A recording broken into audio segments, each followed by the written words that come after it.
morning, students. Visiting you here virtually from Morris Park in the western edge of Philadelphia.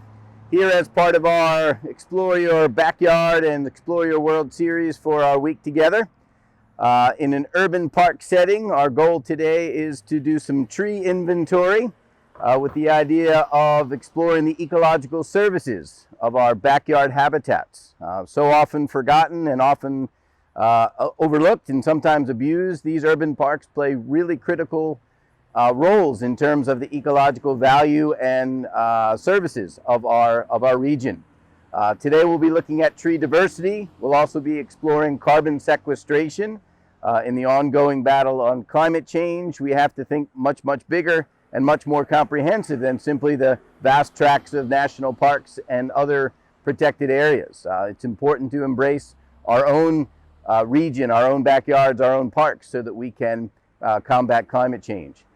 So we're going to show you the methods here today. We're in a beautiful urban park here again on the western edge of Philadelphia. This park has been around since the late 1800s. A lot of conservation focus has come about in the last couple of decades, and now here we are to start looking to quantify exactly how the ecological benefits of a place like this play out. Okay, welcome back. We're here in Morris Park on the western edge of Philadelphia as part of our tree study, our urban tree study. I've arrived at one of the trees that we want to sample. An urban park setting, and very likely the places where you'll be sampling are maybe remnants of tracts of forest that would have been here 100, 200, maybe longer. You'll notice as we go through today's study that the trees in this park are sizable. They've got good diameter. We've got a closed canopy above. So this is a mature tract of forest. Having said that, we're also in an urban neighborhood. Consequently, you can expect to find either as part of the tree canopy, but more likely part of the understory and the ground vegetation, you're also going to find some invasives or non-native species that don't belong here. So to say that this is a representative forest of what we might sample if we were out in a national park, probably not that accurate, but we do have a good number of native trees, mature native trees in this particular tract, including this tulip poplar that we're about to start our inventory with today. You'll be making your identifications using the Urban Tree Field Guide that you have in your possession that we sent out to you. You can also use, and I encourage you certainly to use, the iNaturalist applications that you'll download, and that's something that we would have showed you on opening day. When you're in a park setting this time of year, if you've got a big mature tree with a large canopy above, it may be that you don't have branches. Leaves are often the easiest way for you to identify trees in a park setting or trees in your backyard. I would encourage you to maybe look a little bit further than that. This is a very characteristic furrowed bark of a tulip poplar. I can get a good look up into the canopy and can make out the characteristic four-lobed leaves of the tulip poplar. Sometimes, although you have to be careful about that method, sometimes you also want to maybe take advantage of leaves on the ground, being careful, of course, that you're not seeing leaves from other trees. So you're going to make your identifications as best you can. So that part of our inventory is going to be on the biodiversity of your backyard or the biodiversity of your park setting, depending on where you might be. So the very first measurement we need to quantify the value, the ecological value of these trees you'll be sampling is you're going to be using your Doyle tree scale stick, which you also have in your possession. Okay, so we've got the identification of our tree. You've used your field guide or the iNaturalist app to do so. I mentioned before that a large canopy tree like this can be difficult to see the leaves. Dane has provided me with a leaf sample very conveniently along with the seed pod or the seed growth of this particular tree, which again is a tulip poplar. Just a couple of words about common names of trees, which we're happy with using during our time together. Normally in any kind of scientific study of biological inventory, we'd be using scientific names, and you'll have to forgive me, I forget the scientific name of our tulip poplar. But it goes by tulip poplar or tulip tree, yellow poplar.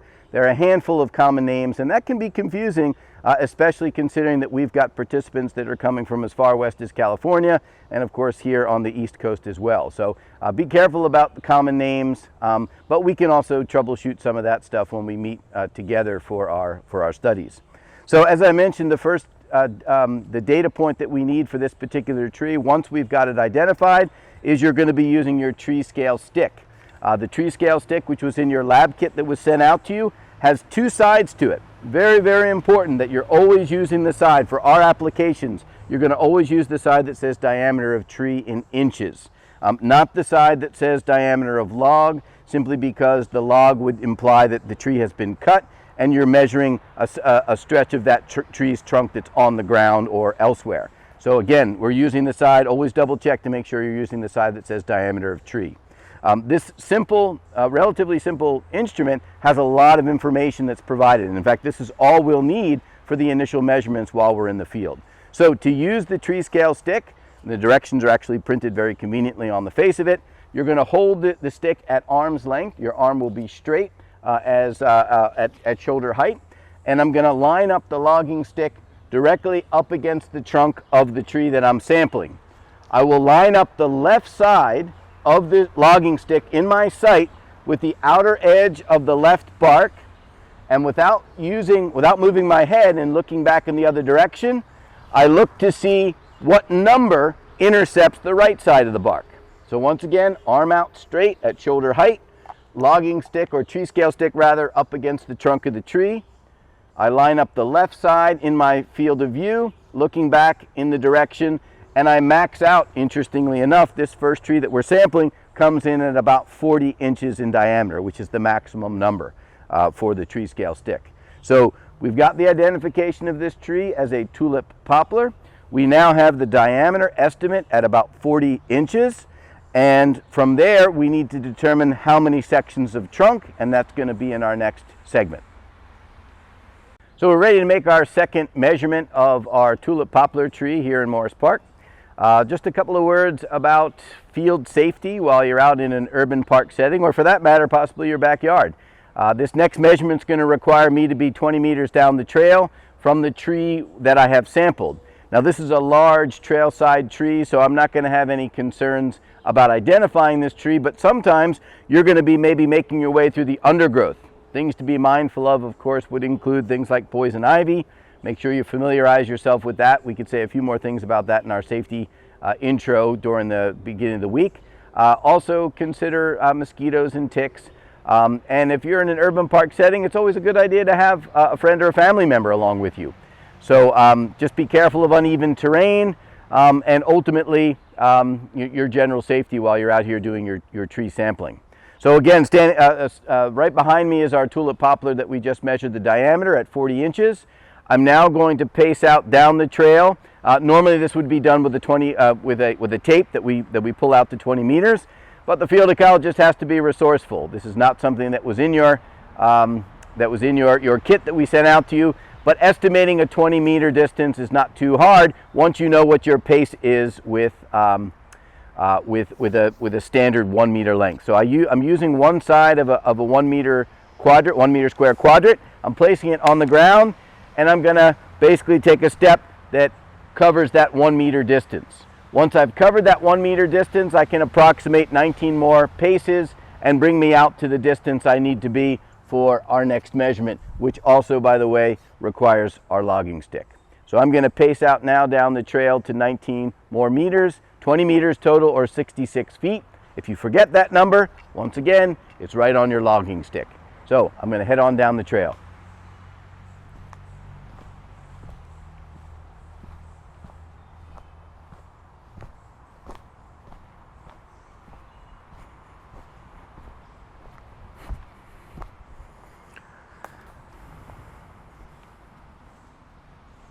Okay, so here in Morris Park, we've got a little bit of elevation change on the trails. So as we're sampling our trees, ideally the next measurement we're going to take is done on flat ground. We don't have that luxury as we sample trees, so we have to estimate and utilize our measurements as best we can. So for those of you that are in parks or even backyard settings where there is a little bit of elevation change, try to find the flattest distance from where your tree is to where you're standing for this next measurement. So we've paced out 20 meters, roughly 66 feet from the base of the tree, our tulip poplar that we measured at 40 inches in diameter. And now we're going to use the other side, the narrow edge of the logging stick, which we'll give you an up close of in just a moment, which is referred to as the merit hypsometer.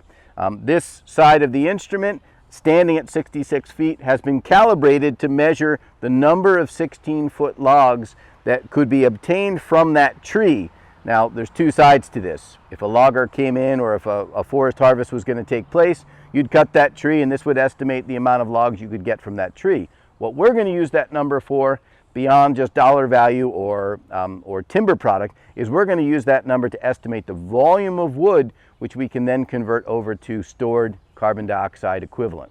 So that's our goal. We're not going to be cutting that tree down as part of our study. So once more, I'm going to hold my instrument at shoulder height, straight with a straight arm. I'm going to line up the bottom of my tree scale stick with the bottom of that tree were it to be cut, so you can imagine a stump sitting on the ground, and holding it directly up and down as best you can. In your view, you're going to estimate the numbers 1 through 5 are on the narrow edge of this logging stick, and I'm going to follow the main trunk of that tree up until I see where it starts to limb out. That is, when you can no longer discern the main part of the trunk, that's where you cut off the number as you estimated on this side of the tree scale stick. So I'm estimating this particular tulip poplar, which is quite a specimen, at about 4 log lengths, 4 16-foot logs that make up the central section of that tree. To be clear, that's not the total height. Some trees will start to limb out maybe halfway up so that you'll no longer have a single discernible trunk. This particular tulip poplar goes way up into the canopy and then starts to limb out. So once more, you're only measuring the central discernible trunk of that tree with the tree scale stick, and at that number, that's where you're going to estimate. If you're coming in between a number, say in between 3 and 4, in between 4 and 5, call it to the closest number. That'll make for the simplest calculations, and that'll be fine for our purposes. So this 40-inch tulip poplar here in Morris Park, with a large straight trunk, we estimate 4 16-foot sections of logs, and the next thing we're going to show you is how to get wood volume, and we can do that directly off the stick. Okay, so we've got 2 of our measurements for our tulip poplar, 3 I guess if you include the identification of the tree itself.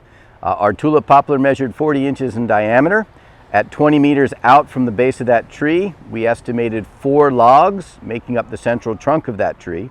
Now our final measurement is not going to require a field study approach, but if you've already obtained your diameter and your number of logs, you might as well do it in the field anyway. So this last value is going to be obtained by using both the diameter and the number of logs to obtain what's called wood volume in board feet. So you can see once more that I'm holding the side of the tree scale stick that says diameter of tree, not diameter of log. Always double check to make sure that that's the case. And going across the top of the stick as I'm moving my fingers, you'll see the increasing number in diameter.